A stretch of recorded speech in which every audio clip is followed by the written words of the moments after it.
मकसद नूह खानी, मकसद खिताबत, मकसद मजलिस। आगे कराती तो लफ्ज़ इस्तेमाल करते, कहते एक लफ्ज़ है शोर, एक लफ्ज़ है शऊर। शोर शोर शराबा हल्ला गुल्ला, शऊर है फिक्र को बेदार करना।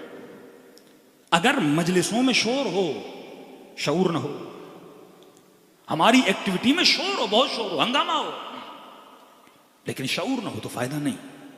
कहीं जिक्र अबा अब्दुल्ला का मतलब है शऊर देना, इसके सोए हुए जमीर को जगाना, इसकी सोई हुई फिक्र को बेदार करना।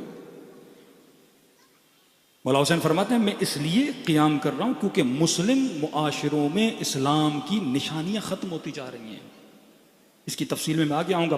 4 चीजें जिसकी वजह से इमाम हुसैन फरमाते हैं मैं क़ियाम कर रहा हूं, और ये 4 चीजें अगर तुम्हारे समाज में नहीं, अगर तुम्हारे मुआशरे में नहीं, तो तुम्हें क़ियाम करना चाहिए। मुस्लिम मुआशरे की निशानी, मुस्लिम मुआशरा खातून हिजाब करती है, मुस्लिम मुआशरा है। यूरोप वेस्ट चले जाएं, हिजाब नहीं, गैर मुस्लिम मुआशरा है। सैटरडे संडे नाइट्स वहां क्लब्स हैं, नाच गाना है, शोर शराबा, नाच रहे हैं, गा रहे हैं, शऊर नहीं, शोर बहुत है। पर मैं ये मुआशरा गैर मुस्लिम मुआशरा है। मुस्लिम मुआशरा मस्जिद, अजान, आवाज, हिजाब, गैरत, हया, ये मुस्लिम मुआशरे की निशानी है। गैर मुस्लिम मुआशरा बेहयाई, बेगैरती, बेहयाई, नशा, शराब, आम। अगर वो सारी चीजें मेरे मुआशरे में आ रही तो मुस्लिम मुआशरा नहीं। मालिम अल इस्लाम, ताकि इस्लाम की निशानियों को बुलंद किया जाए। यजीद उन निशानियों को खत्म करता जा रहा है। अब रहबर मुअज़्ज़म इन नूह खानों को क्या पैगाम देते हैं? कहते हैं कि तुम्हारी शायरी में नूहा बनाते हो, शेर बनाते हो, उसके अंदर इरफान होना चाहिए, मारिफत।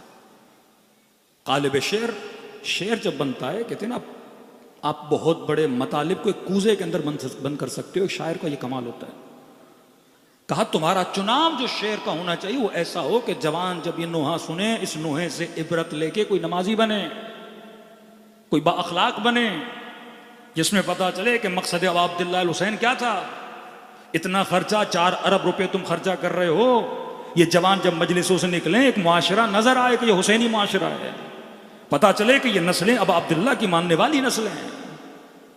एक शिया मजलिस में आए, लेकिन मैंने कल अमीरुल मोमिनीन की 2 मिसालें दी कि मौला फरमाते खुदा दोनों गुरोहों पे लानत करे। एक वो गुरु जिसमें अमल तो था पर अकीदा नहीं था, दूसरा वो गिरोह जिसके अंदर अकीदा तो था पर अमल नहीं था। खवारिज अमल था, अकीदा गलत था। दिन रात नमाजें, इबादत, रोजा, लंबी लंबी दाढ़ियां, लंबे लंबे सजदे, नमाज शब पढ़ने वाले, माथों पे सजदों के निशान, अकीदा गलत के अमीरुल मोमिनीन के मुकाबले में खड़े हैं। का अल्लाह इन पर भी लानत करे, ये इफरात में चले गए। का दूसरा तबका तफरीत में चला गया। कौन सा तबका? तबका मुरजिआ, जो कहते थे दिल पाक होना चाहिए, अमल की क्या जरूरत है, बस दिल पाक हो। बंदा नमाज पढ़े ना पढ़े कोई फर्क नहीं पड़ता, खातून हिजाब करे ना करे कोई फर्क नहीं पड़ता। जिस बाप में ये तमीज ना हो कि बेटी का लिबास कैसा होना चाहिए 7 साल के बाद। तरबियत बचपन से होती है। आजकल कोई बेटी 8 साल में सर पे दुपट्टा पहन ले, 7 साल में बाप उसे पहना दे, तो बड़ी एज की खवातीन कहती हैं बच्ची तो भी छोटी, आप इस पे जुल्म कर रहे हैं, इसके फ्रीडम को रोक रहे हैं, इसकी आज़ादी को रोक रहे हैं। और वही खातून मजलिस अबा अब्दुल्ला हुसैन में आती है, सुनती है कि जब खेमों पे हमला हुआ और इस जालिम ने जनाबे सकीना की चादर पे हाथ डाला या मकने पे हाथ डाला, तो कहने लगी तुझे शर्म नहीं आती, मैं किसकी बेटी हूं? 4 साल की बच्ची, लेकिन सर पे चादर। एक काम जो इसने बड़े होकर करना है तो उसकी तरबियत कब से होनी चाहिए? बचपन से। जब इसके सब कॉन्शियस में चीज जाएगी तो वो कॉन्शियसली उस काम को करेगा। इसी तरह गैरत क्यों इस्लाम में 7 साल का बच्चा हुआ बिस्तर अलग कर दो। घर में एक बेटी है, मसलन 4 भाई हैं, 5 भाई हैं, तो मुझे पता होना चाहिए कि बेटे की तरबियत कैसे, बेटी की तरबियत। आज सुबह से शाम तक बाप को यह फिक्र है कि पैसा कैसे कमाऊं, बड़ा घर कैसे लूं, बड़ी गाड़ी कैसे लूं। लेकिन ये नहीं तू घर किसके लिए ले रहा है, तू गाड़ी किसके लिए ले रहा है। मकसद इज़्दिवाज, मकसद शादी, फैमिली बनाने का मकसद। आओ करबला के अंदर फैमिलीज देखो ना, बनु हाशिम की फैमिलीज हैं करबला में, असहाब की फैमिलीज हैं करबला में। कौन कौन सी फैमिलीज करबला में आई उसका जिक्र तारीख में मौजूद है। उन फैमिलीज का किरदार क्या था। तकरीबन 80 के करीब उसराए करबला हैं। इन 80 में कितने मर्द थे? एक इमाम मोहम्मद बाक़िर, इमाम ज़ैनुल आबिदीन, छोटे छोटे बच्चे, बाकी सारी ख़वातीन हैं जिन्होंने पूरा कल्चर ऑफ करबला लेकर चली हैं। आज आप तक करबला पहुंची इन फैमिलीज़ की वजह से पहुंची। तो रहबर मुअज़्ज़म बिठाते हैं इन नूहे खानों को, कहते हैं तुम्हारी शायरी में बसीरत होनी चाहिए। ईरान के शायर मोहम्मद रसूली, आप उसकी शायरी ट्रांसलेट करके देखें।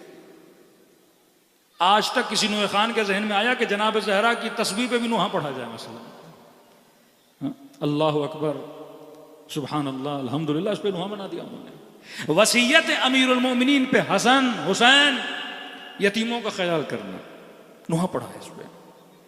वो जो अमीरुल मोमिनीन चाहते हैं उसे नुहे में लाके उसको समा दिया, कूजे में बंद कर दिया। वो जो जनाब सैयदा चाहती हैं हर नमाज के बाद तस्बीह पढ़ी जाए, और कहां कहां अल्हम्दुलिल्लाह का पहलू शिकस्ता हुआ का अल्हम्दुलिल्लाह, सुभान अल्लाह, अल्लाह अकबर, उसको सारा नुहे में लाके खड़ा कर दिया। इवन हुब्बुल वतनी, महमूद करीमी का मैं नुहा सुन रहा था, इस साल नुहा पढ़ा है, अभी जंग हुई है तो ज़ाहिर वतन की मोहब्बत में, लेकिन नुहे में बना दिया उन्होंने। अब वतन को किससे मिला? इमाम हुसैन से मिलाया कि वो वतन जिसमें रहने वाले आशिकान इमाम हुसैन, रब देना होता है आपको, गुरेज देना होता है आपको। मैं एक नुहे से नस्ल बना सकता हूं। अब सवाल है कि मैं कैसी नुहे खानी कर रहा हूं? 6-7 मिनट के नुहे में सिर्फ महवर किसी की जात रहे और फिक्र इमाम हुसैन की तरफ न जाए तो फायदा नहीं मेरे अजीज। किसी खतीब को यह तौफीक न हो कि 10 मिनट विलायत पे पड़े, वक्त की जरूरत पे पड़े, लीडरशिप पे पड़े, वक्त के जालिमों के खिलाफ पड़े। बास खतीब तो बिपर जाते हैं कि आपका क्या काम मजलिस से इमाम हुसैन में इसराइल का जिक्र किया जा रहा है। जनाब इमाम हुसैन यही सिखाते हैं कि जुल्म के मुकाबले में क्या हो जाओ, खड़े हो जाओ। करबला अगर मेरी बेटी को बाहिजाब न बनाए, करबला मेरी नस्ल को अगर नमाजी न बनाए, करबला अगर मेरे जवान को गैरतमंद न बनाए, करबला का मकसद क्या है? कलाम इमाम हुसैन में करबला नजर आती है कि अपनी शायरी ऐसी करो जिससे नस्लें बने। छठे इमाम की ज़ियारत, हजरत अब्बा अस्सलाम अलैका अय्युहा अब्दुस सालेह, ज़ियारत में दर्स दे रहे मासूम, तर्ज फिक्र मासूम को पढ़ो। ये भी कह सकते थे ना, अब्बास तुझ पे सलाम, फरजंद अली तुझ पे सलाम, हुसैन के बावफा भाई तुझ पे सलाम, लेकिन नहीं, सिफत बताई, गुरेज दे रहे हैं। अस्सलाम अलैका अय्युहा अब्दुस सालेह, अय बंदे सालेह तुझ पे सलाम, अल मुतीउ लिल्लाह व लिरसूलिह, जिसने अल्लाह की इताअत की, रसूल की इताअत की, अमीरुल मोमिनीन की इताअत की, अपने इमाम की इताअत की। मतलब अब्बास कौन? जो मुती, अब्बास कौन? जो अब्द सालेह। आओ ज़ियारत जामिया कबीरा, वसीजियतकुमुल करम, मासूमीन की सिफत का मौला आपका अखलाक है लोगों से करम करना, आपका अखलाक है। ज़ियारत अमीनुल्लाह, सारी सिफात और निशानियां कि मासूम तुझे कहां ले जाना, खत दे रहे हैं तुम्हें, लाइन दे रहे हैं तुम्हें कि जिंदगी में तुम किस खत पे चलोगे तो अहले बैत के मानने वाले बनोगे। खुतूत अमीरुल मोमिनीन, मालिक अश्तर को जो खत लिखा, मोहम्मद इब्न हनफिया को जो खत, पूरा नहजुल बलागा कानून और कवानीन की किताब है।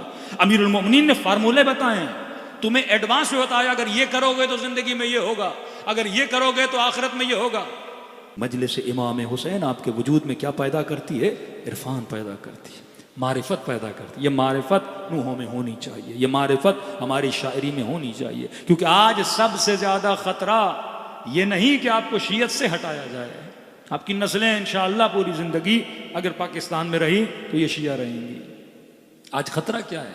बेदीन बनने का खतरा है, कहीं तुम्हारी नस्लें मुरजा न बन जाएं। सिर्फ नाम अल्लाह रहे, नाम हुसैन रहे, नाम अमीरुल मोमिनीन रहे, लेकिन घर में वो विलायत, वो किरदार, वो रफ्तार, वो इस्लाह नजर न आए। आज एक बाप को कितनी फिक्र है कि बच्ची को किस स्कूल में भेज रहा हूं, किस यूनिवर्सिटी में भेज रहा हूं। आज बाप को कितनी फिक्र है कि मेरी बच्ची जो घर के अंदर कपड़े पहनती है वो कपड़े कौन से हैं। इस्लामिक निजाम का नाम है मेरे अजीज, इस्लामिक कल्चर का नाम है।